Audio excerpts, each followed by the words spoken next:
This is a Clark University podcast.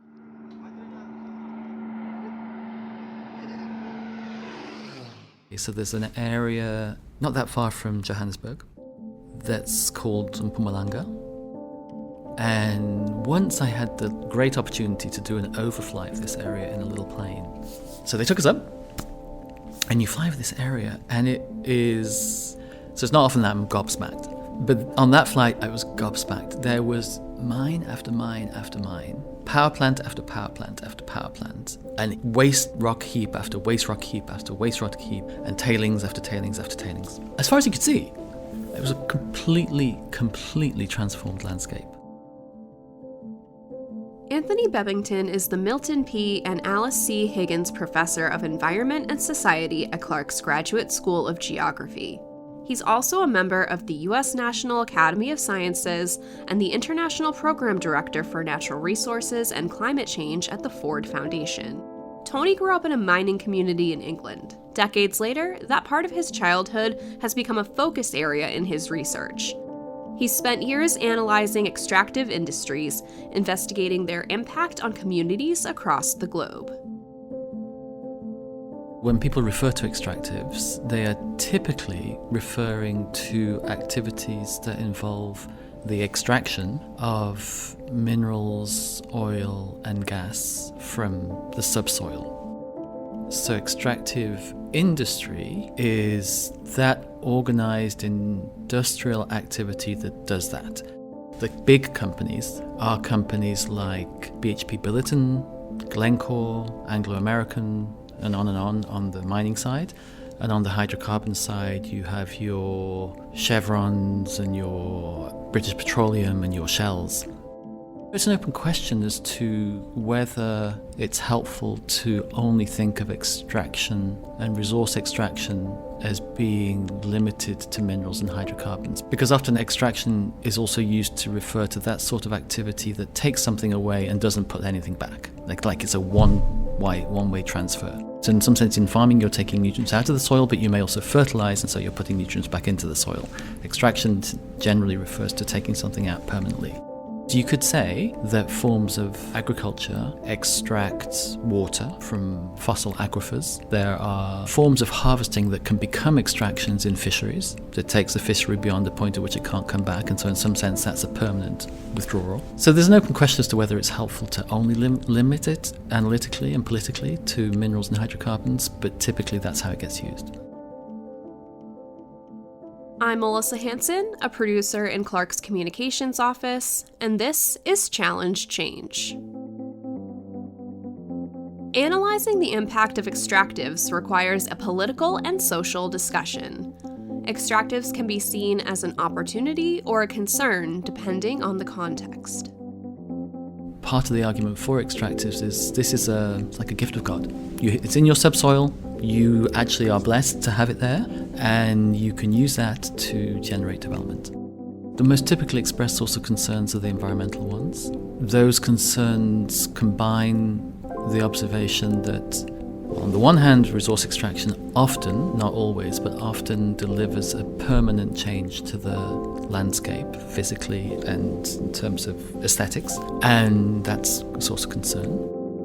Extractive activity runs the risk of serious forms of pollution.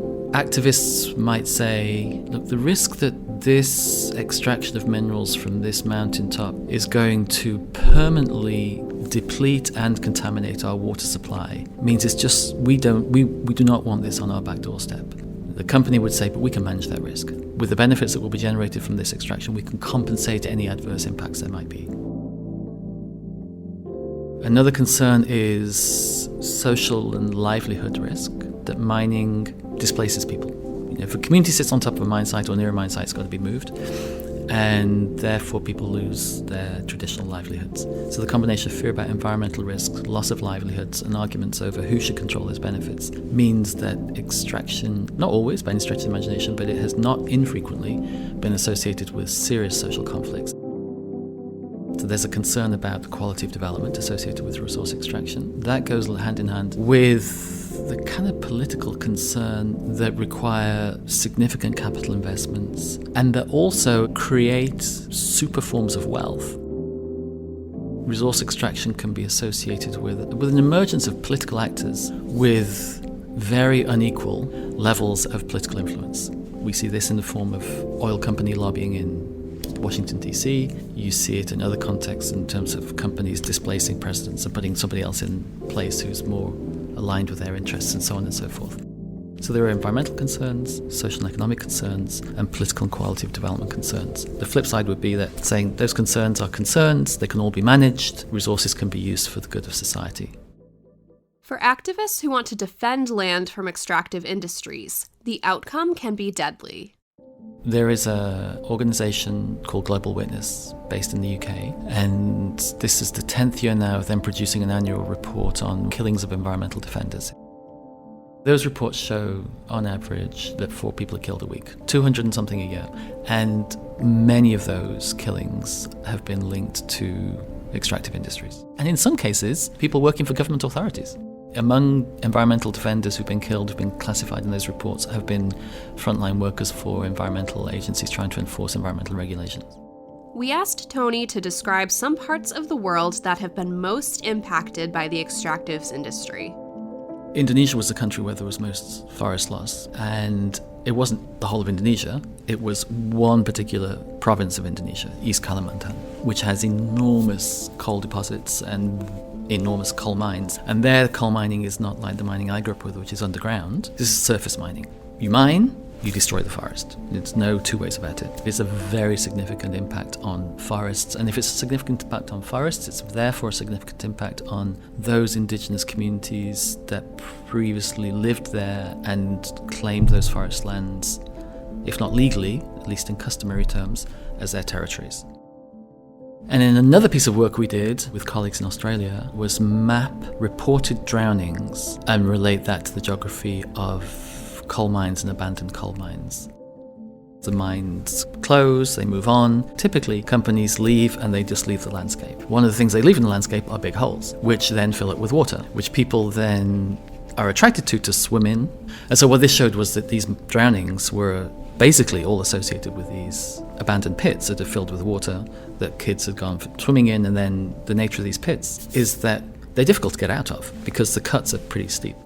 East Kalimantan would be one of those contexts that we'd say this is pretty serious impact. It's an enormous contribution to private wealth and to electricity systems and so forth, but the impacts are not great for forests, territories, and security. Tony and colleagues have discovered through rough calculations that the volume of tailings and waste rock that will be produced from the extraction of copper in the first 50 years of this century will be 9 times larger than it was in the whole of the last century.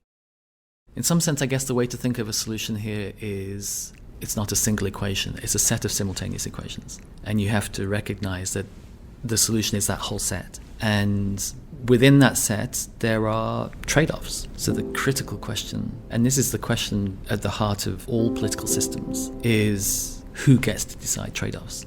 And who gets to decide the criteria on which trade-offs should be made? If those trade-offs in the energy transition are made by the appointed and or self-appointed elite few, then you may get an energy transition, but it will not be a just energy transition. And it will be a transition that further weakens political participation. Tony grew up in a part of England where mining was common. Despite driving by mining sites throughout his childhood, Tony's path to studying extractives was indirect. Stoke-on-Trent, its regional economy was based primarily on coal mining, iron and steel, that of course was historically linked to the presence of coal, and ceramics, potteries, which also was historically linked to coal because coal was used to fire the kilns to blast the pottery. When I was a child, the landscape was the waste rock from having taken the coal out from beneath. Big slag heaps. There were a number of slag heaps that were burning. And I've seen mines burning elsewhere in South Africa not that long ago. I've been there twice, actually, to this very same site, and it's still burning underground, and you can look through the hole, and it's like looking into a little volcano, but it's not a volcano, it's just that it's constantly burning under the ground. These pits were burning on top, presumably because of methane escaping and constantly burning. The mines then all closed. The iron and steel mill closed, and now most of the potteries have gone as well. And for a while it was arguably the poorest in England, because it lost such a lot at once and didn't have anything to put in its place. For a period of time, mining there really did foster economic development of sorts. That link between mining and potteries meant that there was periods when Stoke also had the dirtiest air in the UK. So that certain castes of people who tolerated this cost because it also generated lots of jobs. Mine workers then go to the pubs and go to the working men's clubs, and they go to the local stores and they sustain the fish and chip shops, and it's a whole network of economic relationships. People say, well, there's things you lose and things you gain, and we're gaining more than we're losing here. My dad worked with farmers in communities, and actually that's what I was drawn to. Along the way, that interest in agriculture and food somehow got connected with an interest in famine and poverty and development. For a number of years, entertained the two options of wanting to try and work in development or wanting to basically do what my dad did. That path took me to working on rural development and small-scale agriculture initially in the Andean countries. I was not thinking about mining at all in that period. The other thing that happened in the course of my doctoral work is that I met the person who subsequently became my life partner. Early in the 90s, she was doing work in Peru. I was doing work in Peru. And she took me along to a meeting with a mining company. She was doing human rights work and grassroots development work, but for various reasons I'd gone to talk with this company. And as we were leaving, she was saying, you should work on this. This is going to become an issue. And I didn't pay any attention initially. And it just went on from there. I got more and more interested in it. Having come from a region where mining was the base of a regional economy that involved many, many people, it surely does not have to be only harmful.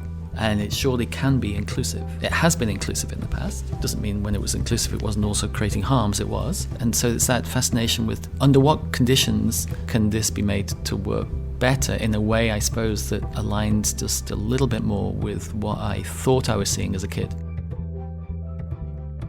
To learn more about geography at Clark, visit clarku.edu/geography. A special thanks to Meredith Woodward King for contributing to this episode. Challenge Change is produced by Andrew Hart and Melissa Hansen for Clark University. Find other episodes wherever you listen to podcasts. 1, 2, 3, Clark!